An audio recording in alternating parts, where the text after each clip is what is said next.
Vraćamo se vestima iz našeg regiona. Vlada kantona Sarajevo imenovala je prinudnog upravnika javnog komunalnog preduzeća Gradski saobraćaj.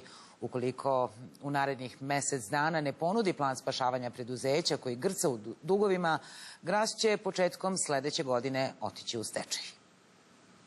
Harisu Gušiću vlada kantona Sarajevo povjerila je zadatak kojeg 6 poslijeratnih uprava Grasa nije uspjelo riješiti. Preko 20 godina sam skupljao iskustvo po svijetu, radio sam u Saudijskoj Arabiji, Francuskoj, Luksemburgu. Ja mislim da je vrijeme došlo da mogu da ovdje učinim nešto u Grasu uz pomoć ministarstva, uz pomoć premijera, uz njihovu podršku. Osjećam se sposobnim da mogu učiniti nešto. Da to i dokaže imaće 3 mjeseca, a u prvom se od njega očekuje konkretan plan spašavanja preduzeća. Profesor na Saobraćajnom fakultetu u Sarajevu Osman Lindov smatra kako je vlada njegovim imenovanjem otkrila svoj konačni plan za Gras, stečaj. Ja ga smatram stečaj čim je prinudni upravnik, znači derogacija će biti i skupštine i nadzornog odbora i preduzeće koje će funkcionisati po nekakvim zakonima koji trenutno će biti derogirani, znači ostaje samo čovjek jedan koji će donositi odluku zajedno sa vlasnikom. I to je po meni klasični stečajni postupak za preduzeće.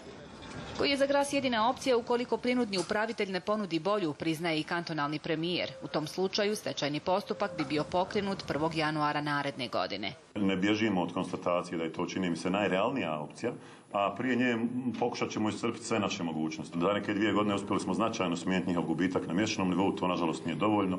Pljenidbe, potraživanja, sudske presude su brže od dinamike kojom vlada radi. Prema podacima vlade kantona Sarajevo, ukupni dug Grasa veći je od 150 miliona eura. Najveće dugove preduzeće ima prema federalnoj poreznoj upravi, 80 miliona, a zbog duga od blizu 10 miliona eura kojeg preduzeće ima prema upravi za indirektno oporezivanje, uprava je najavila javnu aukciju zaplijenjene pokretne imovine Grasa.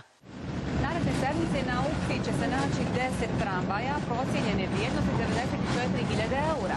Iako se ranije govorilo da će vlada biti njihov kupac, premijer je to danas demantirao kazavši da će kupovina novih tramvaja i osnivanje novog preduzeća biti plan vlade jedino ako prinudni upravitelj ne ponudi bolji plan od toga.